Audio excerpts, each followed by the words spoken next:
Olá, bem-vindos à nossa live com o professor e diretor presidente da CODIN, Conselho de Desenvolvimento Industrial do Rio de Janeiro, Fábio Galvão. E eu vou colocar aqui o tema da nossa live para ficar fixado para quem for entrando depois conseguir visualizar, ok? O qual é o nosso tema de hoje. Então eu vou colocar aqui para vocês, tá? Olá, Fábio, tudo bem? Boa noite. Tudo Boa bem com noite. você? Tudo bem, tudo ótimo. Então, já coloquei aqui para quem está acompanhando a gente que o nosso tema hoje é gestão pública e compliance trabalhista, que eu quero fazer esse link da sua experiência, toda essa experiência que você tem já tanto agora na Codim quanto em experiências que você já veio trazendo para a Codim, o que a gente pode fazer de link com o nosso compliance e o compliance trabalhista, né? Então, eu queria te agradecer, em nome da ESA, pela sua participação, por você ter aceito esse convite de conversar aqui hoje à noite com a gente, trazendo justamente várias informações importantes para a gente entender na prática como é que funciona a implementação de um programa de compliance. E também eu queria que você falasse sobre essa certificação que vocês conseguiram, que foi até esse motivo pelo qual eu te procurei, que nós tivemos aquela reunião, e eu queria saber, né, que eu sou curiosa, eu sou uma pessoa extremamente curiosa, eu gosto de entender as coisas, eu já dava aula sobre compliance trabalhista, e eu queria entender, assim, na prática, como é que isso funcionava e essa questão da ISO, que vocês conseguiram ter essa certificação. Essa empresa pública, que é a Codim, foi a primeira no Brasil a conseguir esse tipo de certificação. Então, eu achei assim, super interessante. Eu te procurei para a gente conversar sobre isso. Nós tivemos essa reunião, você me explicou e foi uma aula tão maravilhosa que eu queria compartilhar com todo mundo que está aqui a respeito de como implementar e como funciona essa questão da certificação, como que vocês conseguiram. Então, eu queria passar para você se apresentar. Eu já trouxe aqui no início, falando sobre um pouquinho, bem rapidamente sobre você, mas eu queria que você colocasse aqui para a gente quem você é, qual a sua experiência. Pode se apresentar, Fábio. Muito obrigada novamente por estar aqui com a gente. Não, obrigado. E eu quero agradecer primeiramente o convite, né, da ESA, né, e notadamente também através de você, né, porque conforme você mencionou, a gente teve aquela reunião, né, nascida da tua curiosidade sobre o trabalho que a gente fez na CODIN, né, que é a Companhia de Desenvolvimento Industrial do Estado do Rio de Janeiro, e surgiu então essa tua ideia, que eu acho bem bacana, da gente poder compartilhar aqui na live, né, na ESA, um pouco dessa experiência prática e fazer também a adaptação, né, para o compliance trabalhista, que é a área que você atua, né? Então, eu queria falar assim, primeiramente, né, o que é a CODIN, né, que é essa companhia que cuida do desenvolvimento do Estado, né, o desenvolvimento industrial. Eu vim trabalhar no início do governo atual, né, em janeiro de 2019, mas eu tenho uma experiência prévia que foi uma experiência no mercado financeiro, né? Na verdade, eu era funcionário da União até 2011 de uma autarquia chamada CVM, que é a Comissão de Valores Mobiliários, e é o órgão que fiscaliza, né, o mercado de capitais, toda a parte de negociação com valores mobiliários e cuida então de um pedaço, vamos dizer assim, do mercado financeiro, né, que é o mercado de capitais. Então, essa autarquia ela fiscaliza essas operações com valores mobiliários, né, que são ações, debêntures, né, são cotas de fundos de investimento, e há uma série de regras do próprio sistema financeiro que exigem o compliance, vamos dizer assim, bancário, né, o compliance das instituições financeiras. Então a CVM já tinha uma instrução, a instrução 301 de 99, que lá atrás já cuidava dessa questão de compliance, né, de controles internos, né? E a gente veio então desse mercado e com algumas participações importantes lá na autarquia, né, até antes de eu sair para a advocacia privada, porque a gente cuidou também da área de processos sancionadores, a gente inclusive ajudou a criar essa superintendência de processos sancionadores, e então a gente tem um background, vamos dizer assim, dessa parte exatamente de enforcement, né, de fiscalização, de normas que tem a ver com a punição. E aí, vindo para o Estado, né, a Codin é uma companhia controlada pelo governo, né, o acionista majoritário da Codin é o Estado do Rio de Janeiro, e nós somos vinculados a uma secretaria que é a Secretaria de Desenvolvimento Econômico. Então, tem essa vinculação temática, embora o nosso controle acionário seja direto do governo do Estado. Por que eu estou falando isso? Porque eu queria também fazer um disclaimer aqui de que as opiniões que eu vou manifestar hoje, elas têm a ver, na verdade, com esse nosso bate-papo acadêmico, né? Com essa questão nossa da curiosidade do compliance, não propriamente com questões envolvendo o Estado. Então, eu não falo em nome do governo do Estado, não falo em nome aqui da secretaria e nem falo em nome da Codin. Eu estou falando aqui, falarei opiniões pessoais minhas, né? Mas, enfim, entrando no tema propriamente dito do compliance, né, o que é importante a gente saber? Existe uma lei, que é a Lei 12.846, que é uma lei federal, que ela instituiu, vamos dizer assim, um benefício para quem adotar, né, e implementar programas de integridade, né, isso que a gente chama de programa de compliance. E esse benefício é exatamente a atenuação de sanções que possam ser aplicadas sobre uma pessoa jurídica. Então, a partir dessa disposição que tem no artigo 7º da lei, chamada Lei Anticorrupção, quando foi regulamentado esse tema, né, pelo Decreto Federal 8.420, o decreto explicou, vamos dizer assim, como é que seria a implementação de um programa de integridade. Aí fala que você tem que ter códigos de ética e de conduta, fala também que você precisa ter uma entidade, né, uma instância interna responsável pela aplicação desse programa de integridade, que tem que ter também o comprometimento da alta administração da pessoa jurídica, né, da empresa. Então, uma série de critérios que na iniciativa privada já eram adotados, né, nessa gestão de empresa, né, privada, na gestão e administração privada. E o que a gente fez foi, na verdade, usar um pouco dos princípios da Lei 13.303, que é a chamada Lei das Estatais, né, trazer isso para o ambiente público, né, e eu vou explicar por que a gente fez isso, qual foi a ideia e a vantagem que a gente conseguiu de trazer a noção de gestão ética, né, que tem na iniciativa privada para uma gestão ética pública, né? E a gente, então, usou esses mesmos instrumentos, mas fazendo adaptação, então, para essas regras, né, que a gente tem na 13.303.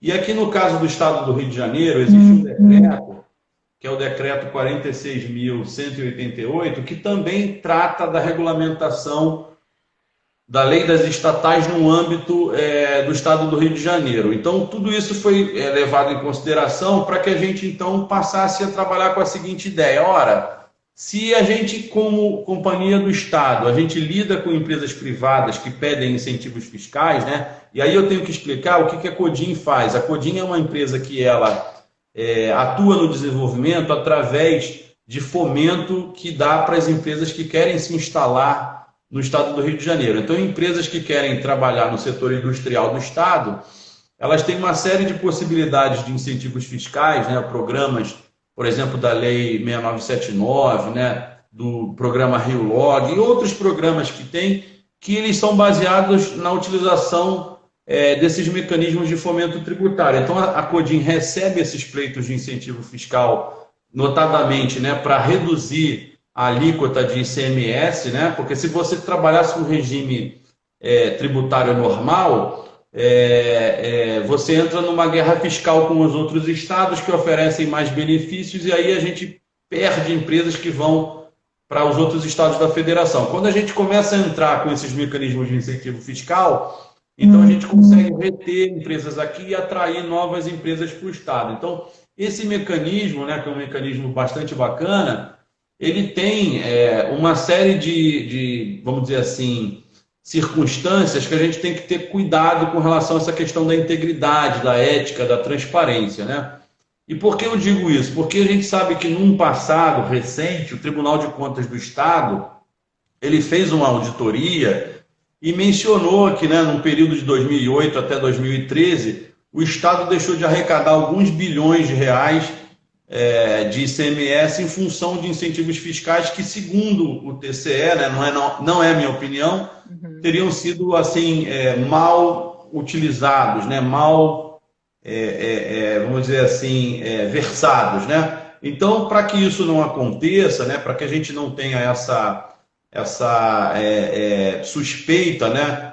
Com relação à atuação da Codim no momento atual, a gente então se preocupou um pouco com a questão da gente melhorar o ambiente de negócios, né, o ambiente de integração entre um ente que é um ente público, né, que é a Codim, com os entes privados, que são as empresas que pedem esses incentivos fiscais. Então, nós, chegando na Codim, a gente já tinha um programa de integridade, né, um programa de compliance. Para quem não sabe o que é o programa de integridade, embora, como eu falei, esteja previsto lá no decreto 8.420, mas basicamente é um programa que você vai estabelecer um código de ética e de conduta que vai ter as regras, né, os valores, os princípios que a tua entidade vai ter que seguir.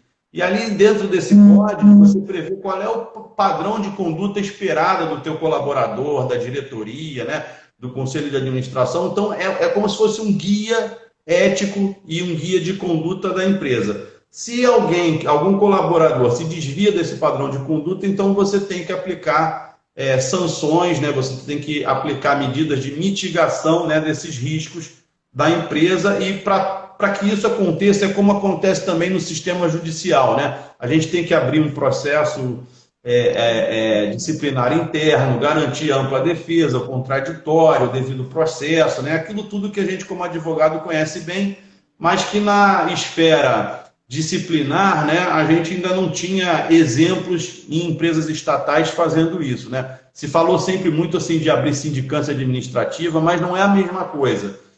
Quando a gente faz a apuração dentro de um programa de integridade, o que a gente está falando é de ter uma espécie de autorregulação da pessoa jurídica. Então, quando nós resolvemos então melhorar esse ambiente de negócios, a credibilidade, vamos dizer assim, da própria Codim, né, para que os entes privados buscassem esses financiamentos, voltou, né? Porque em determinada época, né, isso foi um depoimento das próprias empresas, elas se afastaram do Estado quando o TCE, principalmente, começou a bater mais nessa questão do incentivo fiscal, né? Houve até uma suspensão, através de medida judicial, da possibilidade de se conceder esses incentivos. Então, os programas de compliance das próprias empresas, né, as grandes empresas que seguem padrões internacionais de compliance, eles recomendaram a essas empresas que não estivessem solicitando incentivos fiscais do Estado. Então, a gente teve que recuperar essa dinâmica, né, essa possibilidade de interagir e ter o incentivo fiscal como algo lícito, né, como algo transparente, como algo que realmente incentiva a economia. Bom, quando a gente partiu, então, para essa revisão do que era o programa de compliance da Codim, a gente... e eu estou falando aqui, pessoal, para quem está entrando agora, de um exemplo prático na gestão pública, né, para a gente fazer essa conversão para o ambiente do compliance trabalhista. A gente se preocupou principalmente com o que o decreto 8.420 fala, que é um parâmetro para a eficácia do programa de integridade, né, que é você ter uma análise dos riscos atuais que compreendem a atividade da empresa. Então, no caso da Codim, o que a Codim faz? Ela recebe pleitos de incentivo fiscal e depois que os incentivos são concedidos, eles têm que fazer um acompanhamento das contrapartidas. É como se fosse uma fiscalização se a empresa que recebeu o incentivo fiscal está, de fato, gerando as contrapartidas que o Estado exige, né? Quais são essas contrapartidas? É a geração de empregos, a arrecadação de ICMS, que tem uma meta, e o investimento, né, que quando a empresa recebe um incentivo fiscal, ela tem que colocar X milhões para uma nova planta fabril, por exemplo, né? Então, esses são os dois principais processos, né, de trabalho na Codim. Receber o pedido de incentivo fiscal e analisar, e aí mandar para a comissão de avaliação. E se for aprovado o incentivo fiscal, o segundo processo de trabalho importante é o acompanhamento, vamos dizer assim, do termo de acordo, né? Se realmente vai ser gerado a quantidade de empregos que foi falado, se realmente vai ser feito o investimento na fábrica, se realmente vai se alcançar a meta de ICMS que estava prometida. Então, a gente fez essa análise, né? E aí é interessante, professora Cíntia, aquilo que a gente conversou, né, na nossa reunião. Toda empresa, ela faz uma análise desses riscos e converte isso numa matriz, né? Uma matriz de risco que vai falar, olha, determinado evento que ele pode violar o meu código de ética e de conduta, ele tem uma probabilidade que eu estou medindo de acontecer e tem um determinado impacto, né? Sim. Então, geralmente, a gente faz o quê? A gente acompanha os processos de trabalho que têm médio impacto e média probabilidade de acontecer, ou aquelas que têm baixa probabilidade de acontecer, mas cujo impacto é altíssimo, né?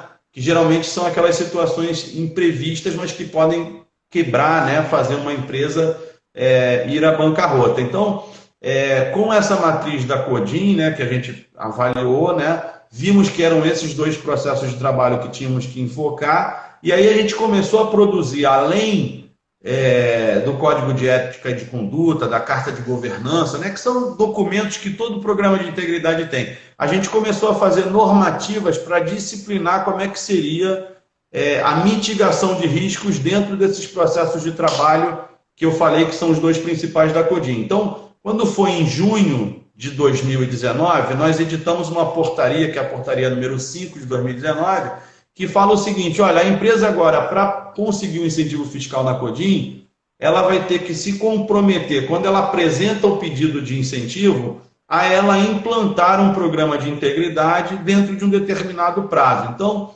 se for uma empresa de grande porte, o prazo previsto era de 180 dias. Se fosse uma empresa de médio porte, o prazo era um pouco maior, é um prazo de 360 dias. Em empresas de pequeno porte, microempresas, a gente não colocou essa exigência, né? É claro que agora, em função dessa questão do coronavírus, já tem empresas solicitando que a gente prorrogue os prazos, e tudo isso a gente vai trabalhar dentro de uma razoabilidade. Mas a verdade é que a gente, ao fazer essa exigência do compliance, a gente meio que colocou uma condição de selecionar quem seriam bons parceiros para o Estado do Rio de Janeiro poder trabalhar com incentivos fiscais. Por quê? Porque aqueles que são os maus parceiros, né, aqueles que não querem se comprometer como empresas éticas, eles não interessam, vamos dizer assim, ao Estado, né, dentro de uma perspectiva de uma gestão pública que tem a questão da ética, né, da probidade no centro das suas preocupações, né? Então, diante disso, a gente começou a ver que houve uma resposta muito interessante, porque mais empresas começaram a procurar a Codin, né? A gente teve no primeiro trimestre desse ano de 2020, antes da pandemia, nós fomos o principal estado da federação que atraiu investimentos, né? O nosso percentual de atração de novas empresas, né, de crescimento da economia, chegou a 2,3%, né? Enquanto São Paulo, por exemplo, teve um crescimento de apenas 0,2% na indústria. Minas Gerais, então, ficou abaixo, né? Regrediu, diminuiu 5,6%. O Espírito Santo, que também está nessa nossa região sudeste, diminuiu quase 16%. Então, foi uma coisa bem bacana a gente verificar que quando a gente faz a aposta na ética, na integridade, né? E nisso que a gente chama de programa de compliance, mas a gente olha muito o instrumento, a gente não olha...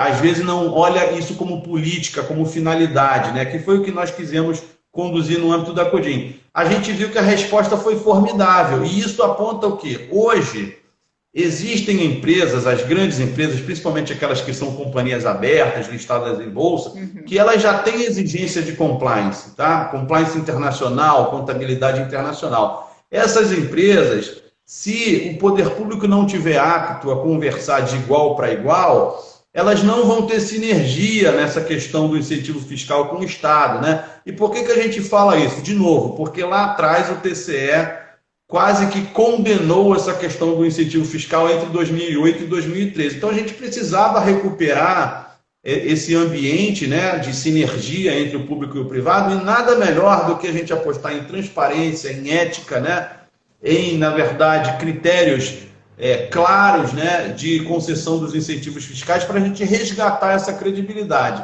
Então, como eu disse, a resposta foi uma resposta fantástica. O nosso estado ele foi o principal que teve crescimento da indústria no primeiro trimestre. É claro que agora a pandemia, o segundo trimestre, né, que pega abril, maio e junho, houve, né, uma estagnação, vamos dizer assim, da indústria, que agora já aponta, inclusive, para uma recuperação, tá? Mas naquilo que a gente vinha fazendo, né, como política de integridade, de investimento em programas de compliance, a gente percebeu que, de fato, aumentou a atratividade do estado do Rio de Janeiro. Tá? Num segundo momento, professora Cíntia, o que aconteceu?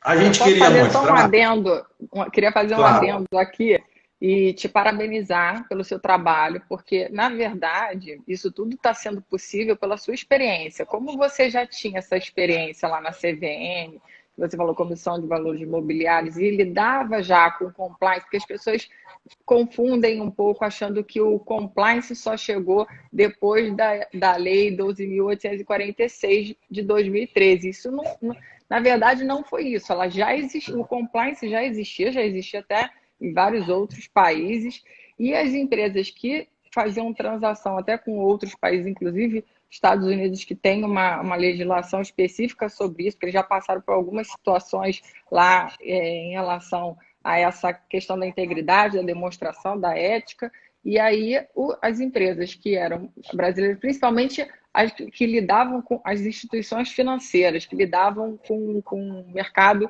externo, elas já tinham esse comprometimento, já seguiam a questão do compliance, mas isso só ficou evidenciado para a gente com a questão dessa lei anticorrupção, que é a lei 12.846, que depois, anos depois que ela veio, o decreto 8420, que ele veio falando sobre isso. Mas você já tinha essa experiência, já veio trazendo essa experiência da importância do compliance. E o compliance foi tomando uma proporção bem grande, porque as empresas começaram a perceber que não só seria uma questão de governança corporativa, como então já mostrar transparência, mostrar que elas estavam aptas a transacionar com outras empresas, que elas dariam essa garantia de ética, de um trabalho correto.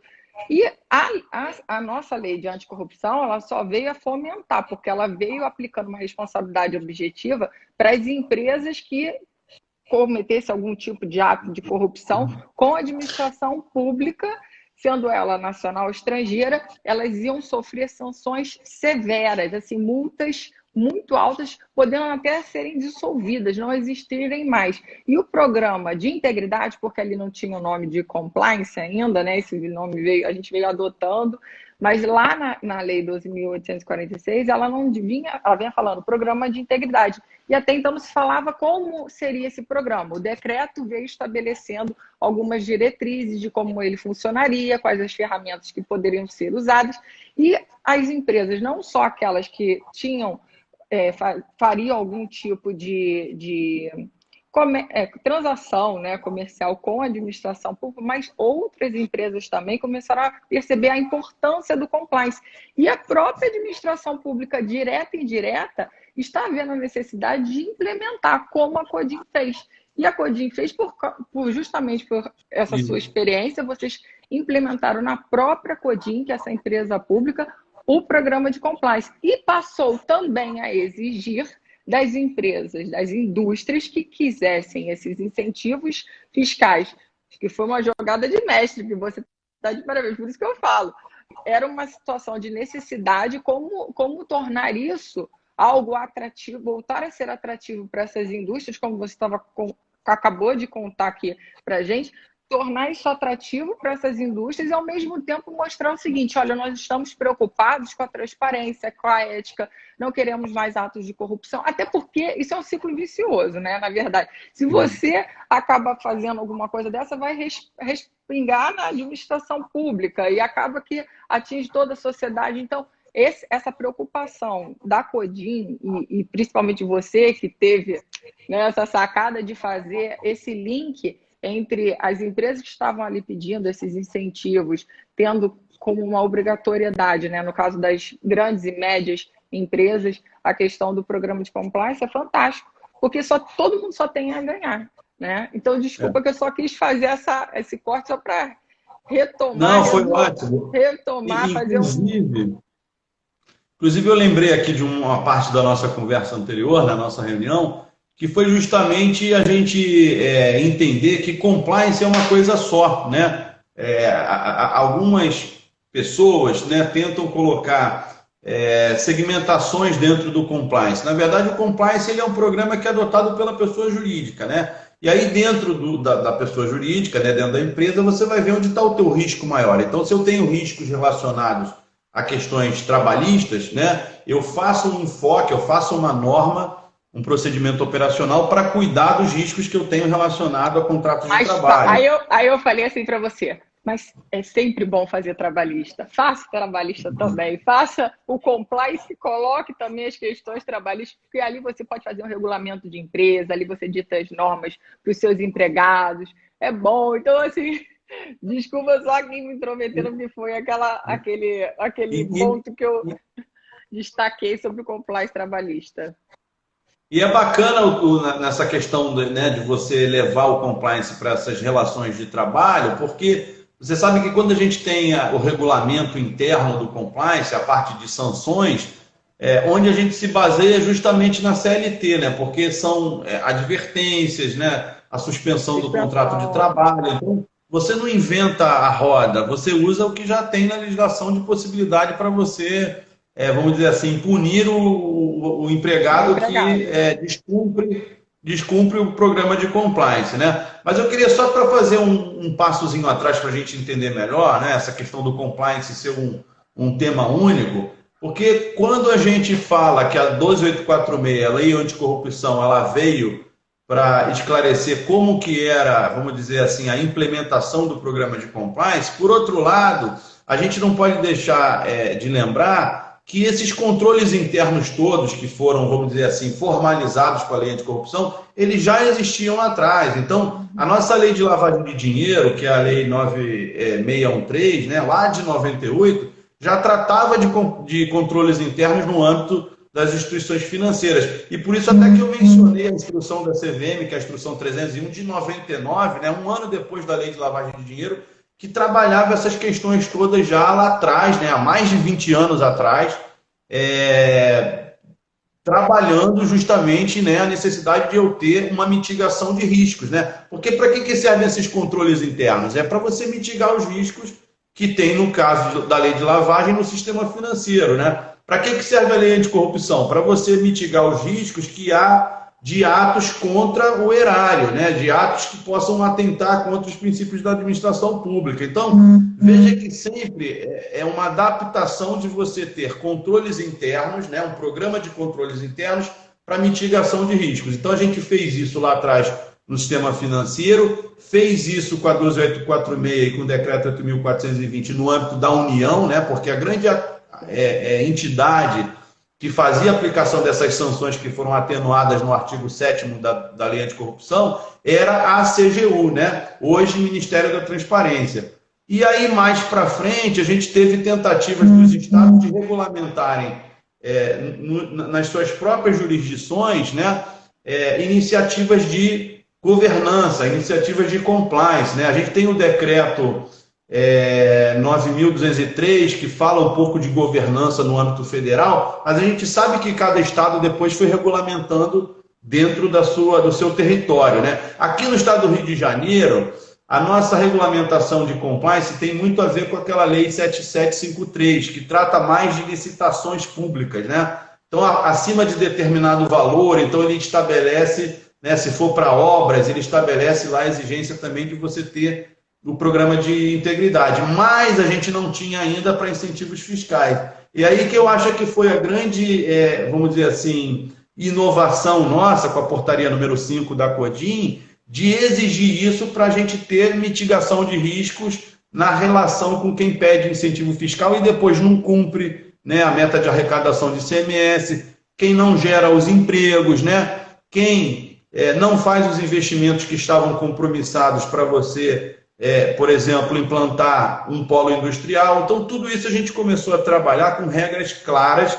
E aí que eu falo, não adiantava a gente, como ente estatal, exigir isso das empresas privadas, mas a gente também não dar o próprio exemplo, né? E aí que depois, então, da nossa conversa sobre a implantação do programa de integridade, a gente falou muito dessa questão da certificação, né? Por quê? Porque antigamente, né, as empresas procuravam muito o programa Proética do Ministério da Transparência. E aí o mercado migrou um pouco para essa questão da ISO, né? Existe uma ISO, a ISO 37001, que ela certifica empresas que têm sistemas de gestão anti-suborno. A norma de compliance, que é 19.600, ela ainda não é certificável, né? Está para sair, inclusive, agora, uma nova versão para certificação de programa de compliance, de programa de integridade. Mas como ainda não tinha essa possibilidade, a gente caminhou, então, para tratar essa questão do sistema de gestão anti-suborno, que lida muito, né, o sistema de gestão anti-suborno, com essa relação que você tem entre o público e o privado, para não gerar danos para a administração pública, né? Então, a gente fez mais algumas normas complementares, como eu falei, para tratar dessa questão do incentivo fiscal, para tratar de como era feito, por exemplo, a fiscalização das contrapartidas que as empresas tinham que apresentar. E aí, quando foi mais ou menos no final do ano passado, nós tivemos uma primeira auditoria, né, dessa empresa certificadora internacional, que é a RINA, é uma empresa italiana. Ela fez uma auditoria na Codim e acompanhou os processos de trabalho. Então, os auditores vieram e viram como é que o pessoal da Codim, os analistas da área tributária da Codim, eles recebem o processo, analisam o processo e dão um parecer. Eles sentaram lá e viram como é que a gente fazia o nosso trabalho. Depois eles foram para a nossa diretoria de governança. Como é que o diretor de governança, o pessoal da área de governança, checa se as contrapartidas foram geradas. Então, eles passaram um dia lá, né, alguns dias, olhando esse processo de trabalho e, ao final, eles chegaram à conclusão que a gente ainda não estava apto, né? Então, tivemos que ainda corrigir algumas outras questões, né, que eles apontaram, principalmente no nosso regimento interno, no nosso estatuto, né, para deixar claro a questão da segregação de atividades, né, porque quem recebe um pedido de incentivo e dá parecer não pode ser a mesma pessoa que depois vai fiscalizar se o incentivo está correto, né? Então a gente tem que ter aquilo que chama de Chinese Wall, né? Então a gente foi trabalhando até que no mês de janeiro de 2020, esse ano atual, a gente conseguiu finalmente ser aprovado na segunda auditoria, né? Então foi uma felicidade para nós, porque a Codim se tornou realmente a primeira empresa estatal brasileira a conseguir alcançar o padrão da norma ISO 37001, e para nós ajudou muito, porque a gente resgatou uma credibilidade para poder conversar com grandes empresas que a gente tem aqui no estado, né, que, como eu falei, são companhias abertas que têm já um compliance ligado com a área internacional, de contabilidade internacional, muito forte, né? Então, para eles se adaptarem num padrão de compliance para incentivo fiscal foi fácil.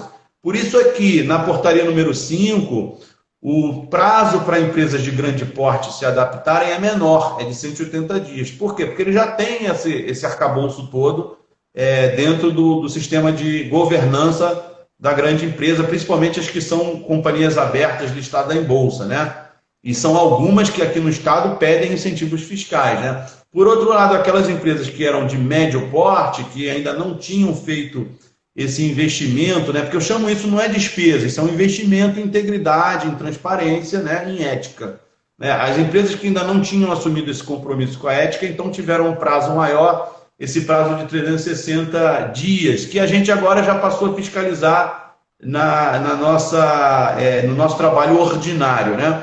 E aí eu queria deixar aqui, só para a gente encerrar essa parte, né, da certificação, como que é importante também você ter o selo internacional, né? O selo da RINA é um selo internacional e tem poucas certificadoras no mundo que fazem a certificação da ISO anti-suborno. Então, quando a gente buscou isso, de fato, nós buscamos um padrão de excelência que era um padrão compatível com as outras empresas privadas, e eram poucas, à época eram apenas 13 empresas que tinham conseguido a certificação dos seus sistemas de gestão anti-suborno. E aí, com isso, eu quero te falar o seguinte: é claro que a gente sabe que ainda falta regulamentação de programa de integridade para a questão da Lei 7753 no âmbito do Estado, que é a parte de licitações. A CGE vem fazendo um brilhante trabalho, né, um trabalho extraordinário, mas a gente queria cuidar do nosso lado, né, de adiantar o nosso lado, e por isso é que a gente fez, né, a edição da portaria número 5, para regulamentar isso dentro da nossa esfera de competência, porque o nosso estatuto permitia esse movimento, né, essa decisão, e ao mesmo tempo buscar uma acreditação dessas medidas que a gente adotou, né, que é a ISO 37001. Bom, como é que eu acho que isso pode ser transportado para o compliance trabalhista? E eu acho que agora a gente entra mesmo, né, no foco da nossa conversa, né, que é falar o seguinte: bom, eu consigo adaptar normas para controles internos cuidando de regras de lavagem de dinheiro. Eu consigo adaptar normas de controles internos cuidando de incentivos fiscais. Agora, será que eu consigo criar regras de controles da empresa para as relações de emprego, né, para as relações que têm a ver com direito trabalhista? E a minha resposta, e eu quero ouvir a sua, né, porque você é especialista, né, professora, nessa questão do direito trabalhista, né, não é a minha área em que eu milito, né, eu trabalho mais no direito societário, né, mais no direito ligado ao mercado financeiro. Bom, eu vejo que há uma série de possibilidades de instrumentalizar controles, né, que criem padrões de conduta para os empregados de uma empresa saberem aquilo que é esperado deles pela direção da empresa, né? Então, por exemplo, se a gente tem uma empresa que participa muito de licitações públicas, né? E não são poucas as empresas que são empresas privadas, mas que prestam serviços para a administração pública, qual seria o padrão ético, né, o padrão de conduta que uma norma poderia estabelecer para que aqueles empregados, né, da empresa que presta serviços à administração pública não oferecessem propinas, né, não entrassem em reuniões que possam ficar dúbias, né, principalmente quem precisa de autorizações do poder público para poder trabalhar, ou que trabalha com obras, ou que trabalha com fornecimento de mão de obra, né, para que sejam utilizados por empresas públicas em substituição a fazer o concurso público. Qual é a possibilidade que a gente tem de regulamentar isso? Então, por exemplo, na questão de brindes, né, de oferta de benefícios indiretos, existem muitas normas, isso já é bem conhecido, né? Eu não vou ficar aqui gastando tempo, né, nosso com essa questão, porque todo mundo sabe que existem essas regras. Agora, como é que a gente pode aprofundar, né?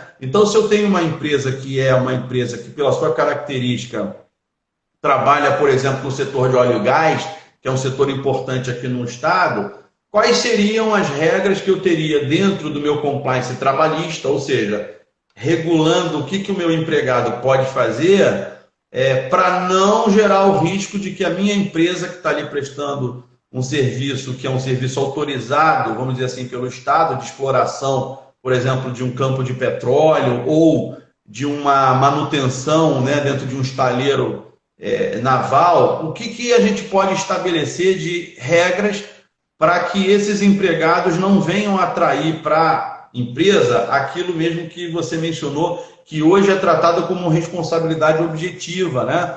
Então, determinadas condutas que, se a empresa violar, ela é punida diretamente, e aí não vai se perquirir, não vai se perguntar se tinha um elemento subjetivo, né? Se tinha a intenção de praticar aquela ação que foi considerada ilícita, por exemplo, pelo nosso TCE, né? Ou pela Corregedoria do Estado.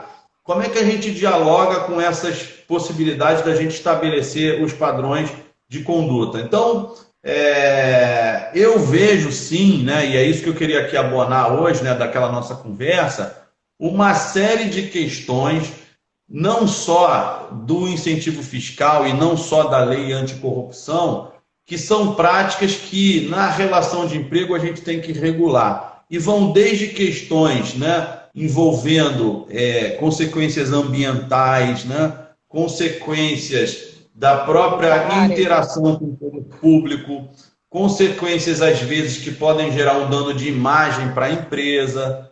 Então, tudo isso a gente vê hoje, né, da responsabilidade social, por exemplo, como isso pode afetar o valor, né, de uma empresa e como é importante que os empresários, né, entendam que também no compliance trabalhista existe a possibilidade da gente ter mecanismos de controle, né, e procedimentos aí de correção, vamos dizer assim, de desvios de conduta, que são importantes para eu não ter a minha empresa amanhã sendo processada, né? E aí a gente fala muito da questão do processo na Justiça do Trabalho, que envolve a empresa e o seu empregado, mas a gente não olha que nessa relação aqui que está sendo judicializada na Justiça do Trabalho, existem consequências de responsabilidade civil que também vão poder afetar a empresa, né? Então, eu acho assim, o bonito do tema do compliance é isso. A gente vê que as aplicações são múltiplas, né? São sempre aplicações relevantes, porque a gente deixa prevenido a possibilidade da empresa sofrer uma sanção maior, seja na esfera trabalhista, na esfera civil, enfim, na esfera criminal, e que o empresário, né, numa visão moderna, ele tem que ver como um investimento. Porque muitas vezes, né, naquela noção de compliance tradicional, o empresário, com a mentalidade antiga, ele tende a ver o compliance como uma despesa, né? Então, quer, na verdade, ter um retorno imediato do compliance, né? Quer usar o compliance um pouco para se divulgar, para aumentar o valor da marca. E não é bem isso, né? Não é bem isso. Na verdade, o compliance ele serve para que a gente não possibilite que ações dos empregados, às vezes, né? Ou até de coordenadores da empresa, pessoas que têm responsabilidade delegada, que essa responsabilidade não venha atingir o que? A empresa, que tem personalidade jurídica própria, e também os seus dirigentes, porque também os sócios, né, também os administradores, diretores de grandes companhias, são responsabilizados por atos dos seus colaboradores. E tem uma terceira situação, professora Cíntia, que é muito importante também mencionar, que é a possibilidade da responsabilização da empresa, e dos dirigentes da pessoa jurídica, por atos de terceiros, né? Então, a gente também tem que pensar no compliance trabalhista quando a gente tem associações entre empresas, né? Consórcios entre empresas. Existem empresas que se consorciam para entrar em determinada licitação pública, né? Existem empresas que se consorciam para realizar determinada obra, né? Principalmente no setor de construção civil. Então, como é que um ato de um empregado de uma empresa terceira, que eu estou consorciado, pode atrair responsabilidade para mim, empresário, que está ali liderando o consórcio, né? Tudo isso tem a ver com a gente ter os padrões de conduta do que os empregados podem fazer e, inclusive, o que o terceiro que está colaborando com a minha empresa, subcontratado, também pode gerar de risco de dano para a empresa da qual eu sou sócio ou da qual eu sou administrador. Eu queria um pouco ouvir também você, né, me permita falar assim, para que a gente teste um pouco se na tua impressão de especialista, vamos dizer assim, no direito do trabalho, isso faz sentido, né? Da gente dialogar com essas responsabilidades do direito trabalhista, mas que podem afetar a responsabilidade civil, criminal e administrativa da pessoa jurídica e dos seus sócios. Eu vou te dar 2 exemplos que eu lembrei aqui, que são até emblemáticos. Para quem mora no Rio de Janeiro, vai lembrar dessa situação. Você lembra da história do cachorrinho, né, que foi morto pelo Carrefour? Sim. Se tivesse um código de conduta, um regulamento interno, até que a gente fala, né, o compliance não é uma receita de bolo, mas ele tem aqueles padrões.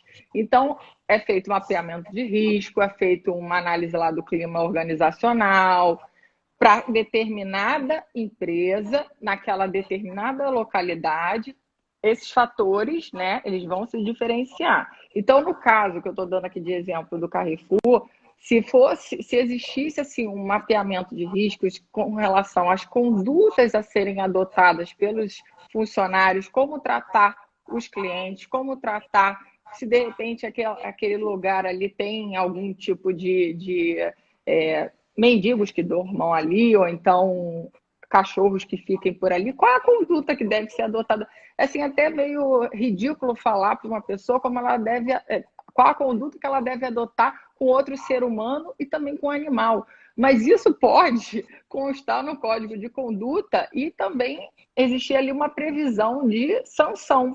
E esse tipo o código de conduta, o regulamento da empresa, o regulamento interno, eles compõem o nosso compliance. No caso do regulamento da empresa, tem mais a ver com a minha área trabalhista, né? E aí, como eu disse, o que está ali no regulamento de empresa são normas que o empregado, sabendo daquilo, quando ele é contratado, ele recebe lá o regulamento interno, o regulamento da empresa, ele já entende que todas as condutas que ele deve se pautar, principalmente para, como você falou logo no começo, né? Quais as posturas que ele deve adotar se ele tiver algum tipo de relação comercial, principalmente com a administração pública através de licitação, alguma forma que ele possa achar que eu posso presentear esse meu cliente, mas isso daí teria um viés de suborno, algum tipo de conduta ilícita, então ele precisa ser orientado. E a partir do momento que ele é orientado, ele tem a ciência daquilo e ele lá recebe um treinamento, que também é uma das ferramentas que a gente tem no compliance,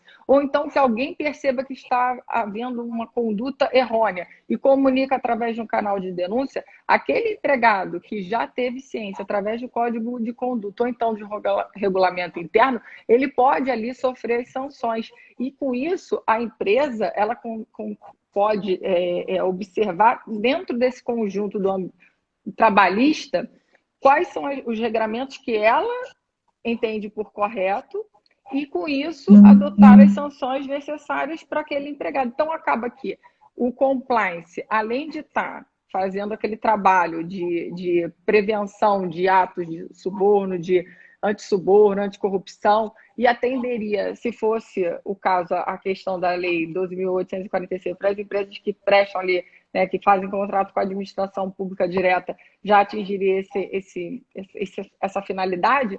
Para quem também não faça esse tipo de contratação com a administração pública, mas ele está preocupado em fazer uma terceirização e a empresa prestadora de serviço, ela precisa preencher também alguns requisitos para que não tenha uma conduta errônea. Aí eu me lembro do segundo caso que eu ia te contar, que foi no Extra.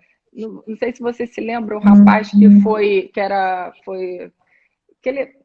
Até hoje, né, não ficou bem esclarecido se ele realmente foi lá assaltar o supermercado Extra, e o segurança, que era um empregado terceirizado, contratado pelo supermercado Extra, ele acabou sufocando aquele empregado e ele veio a óbito. E aí, quando essa empresa, o Extra, né, porque aí já ficou uma situação que já foi divulgada em todas as mídias e criou-se uma imagem muito ruim em relação à empresa Extra, né, o supermercado Extra, porque quando ele vira e comenta que essa empresa terceirizada, que deveria ter responsabilidade sobre os atos dos seus empregados, ele meio que lava as mãos. E aí aquela questão que a gente tem no due diligence, até do compliance, é observar quem é essa empresa que está te prestando serviço. Será que ela é só que tem o menor preço? Ou então eu quero saber se ele faz algum tipo de treinamento também para vigilante, pessoas que estão ali portando arma. Será que aquela empresa que foi a empresa prestadora de serviço, ela seguia algum padrão de ética, ela tinha um código de conduta para os seus funcionários? É se preocupar com essa empresa que é a prestadora de serviço. E a empresa prestadora de serviço, nesse exemplo, disse que não seguia algumas regras que são até determinadas por lei, porque ela entendia que não eram cabíveis. Então, e essa própria empresa prestadora de serviço também tinha contratos, inclusive com a administração pública. Então, você vê que se você se preocupa em contratar empresas que têm essa preocupação com compliance, se ela não quer dizer que, se a pessoa adote o programa de compliance, porque a gente não sabe como ele é elaborado, e era esse meu questionamento quando a gente teve aquela reunião. Como eu vou saber que esse compliance, esse programa realmente é eficaz? Porque existe algum manual, alguma norma que me dite todos os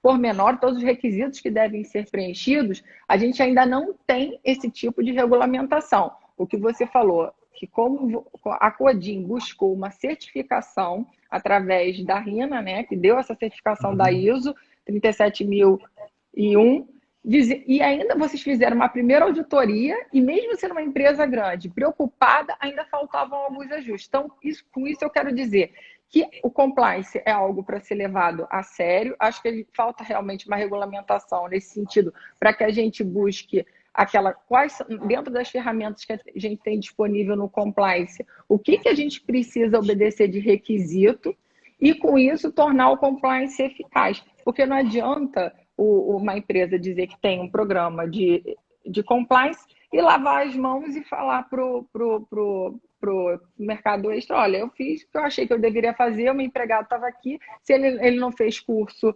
de nenhum tipo de treinamento psicológico para esse tipo de coisa, eu não posso fazer nada. E acabam que as empresas, elas se maculam, elas criam uma imagem já maculada por essas adoções. Então, às vezes, ela até tem um programa de compliance, mas a empresa que ela vai contratar, não é que não tenha, mas ela tem que fazer essa pesquisa, saber se ela é idônea, se ela busca, preza pela ética. E tendo um programa efetivo de compliance, ela própria, e buscando naqueles prestadores de serviço um programa efetivo, nada melhor. Agora, na trabalhista, o que a gente consegue visualizar é que, como eu disse, as normas que nós temos, através, que a gente vai buscando, né? Eu, na minha aula, falo assim, olha, o que a gente tem no compliance, imagina um hambúrguer. Eu desenhei até no quadro, na época, meus alunos vão lembrar. Eu desenhei, eu falei assim, o que é isso? Aí, pessoal, o hambúrguer. Eu falei, pô, então eu sou boa de desenho, né? Eu sou ótima no desenho. Aí eu fiz um hambúrguer, eu falei assim, olha, essas aqui são as peças e são as ferramentas do compliance. O que a gente vai colocar em relação ao regulamento interno, esses incrementos, ele vai continuar sendo compliance, foi o que a gente falou dessas subdivisões. Mas o que vai importar para a empresa, se a empresa, dependendo, ela verifica quais são os riscos, quais são os passivos que eu tenho uma maior demanda, né?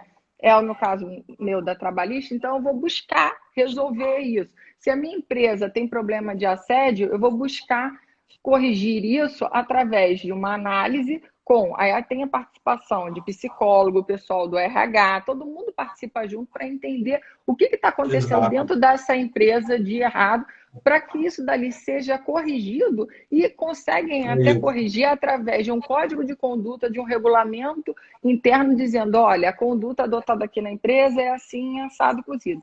Caso se verifique que cometa e será levado, aí você pode estabelecer um comitê de análise desse tipo, para apurar esse tipo de infração e que depois seja levado até algum tipo de penalidade. Eu trabalhando com processos, né, da área trabalhista, eu já estou conseguindo visualizar de algumas empresas a adoção do programa de compliance trabalhista, e eles trazem realmente um programa de compliance efetivo, e isso como ajuda, e até já numa situação específica que eu já visualizei, a empresa conseguiu, através do programa de compliance, demonstrando que ela tinha feito um treinamento, que aquela conduta que em primeiro momento poderia parecer que não seria uma falta grave, para aquela empresa, tendo ciência aquele empregado que aquela conduta seria uma falta grave, foi aplicada assim a falta grave. Então a dispensa foi motivada. Então olha como é que o compliance influencia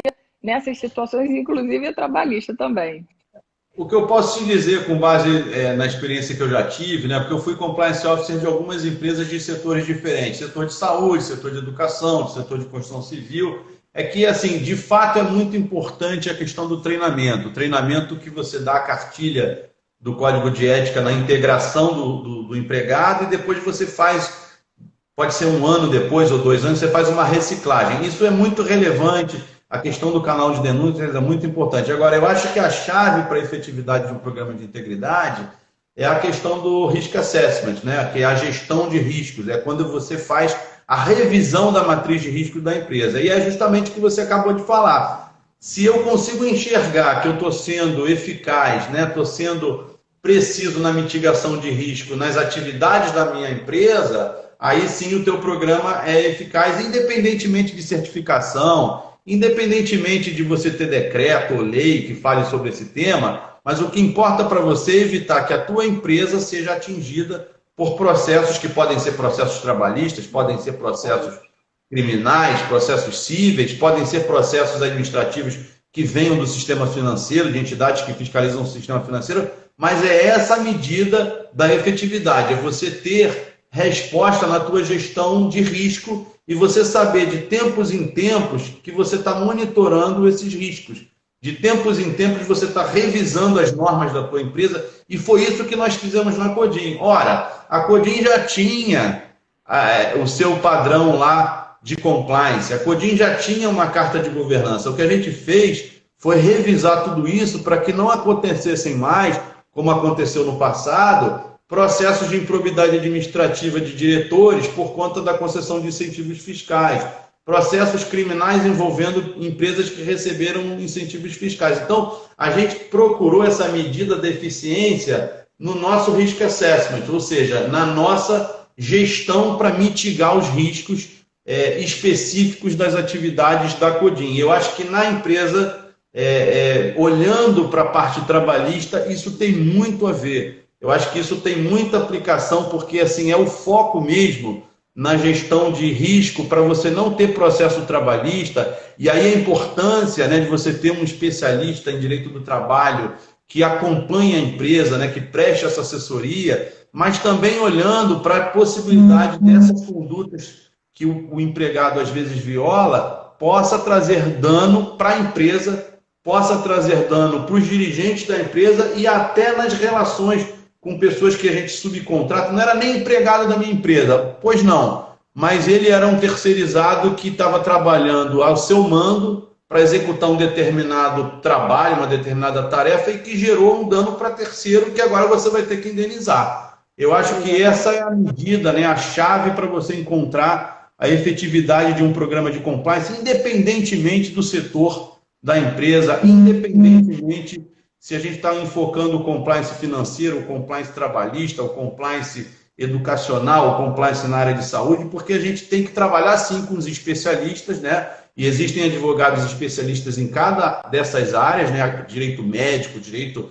que tem a ver com a questão financeira, né? O direito que tem a ver com, por exemplo, a área de aviação, tudo isso a gente tem, direito esportivo. Agora, a gente tem que fazer a transposição e a adaptação para o foco na mitigação dos riscos.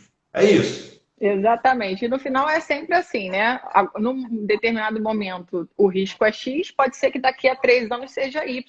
E você vai fazendo essa revisão, como você falou, através do monitoramento, aí faz treinamento. E no final quem ganha é a empresa, de todas as formas. Sim. Então o compliance é muito válido. De todos, chegou para ficar, então vale muito. Eu estou preocupada só com a hora, eu já estou achando que vai cair, então eu queria deixar com você as últimas palavras, que você, se você quiser falar alguma coisa aqui para a gente, que a gente já vai encerrar a nossa live. Eu quero agradecer ainda mais uma vez, agradecer o teu convite, né? A gente poder ter a oportunidade de falar de compliance aqui e dizer que quem quiser, né, precisar de mais informações, nas minhas redes sociais, eu tenho no Instagram, que é o Fábio E. Galvão, Fábio E. de Eduardo, porque meu nome é Fábio Eduardo Galvão. Então, Fábio E. Galvão, você me acha e a gente vai responder aí as perguntas que tiverem. Ótimo, Fábio. Muito obrigada novamente pela tua participação. Espero que tenha esclarecido bastante as dúvidas aqui para entender como é que é na prática, como é que funciona o compliance na prática, né? E no caso trabalhista, a gente deu uma pincelada para entender como é que poderia implementar também utilizando para a área trabalhista. Então, muito obrigada pela sua participação. Essa nossa live vai ficar disponibilizada aqui na ESA, para que você assista sempre que quiser. E, novamente, te agradeço a participação. Fiquem todos com Deus. Até a próxima live que a gente vai fazer por aqui. Tchau. Fiquem com Deus. Boa noite. Tchau. Boa noite.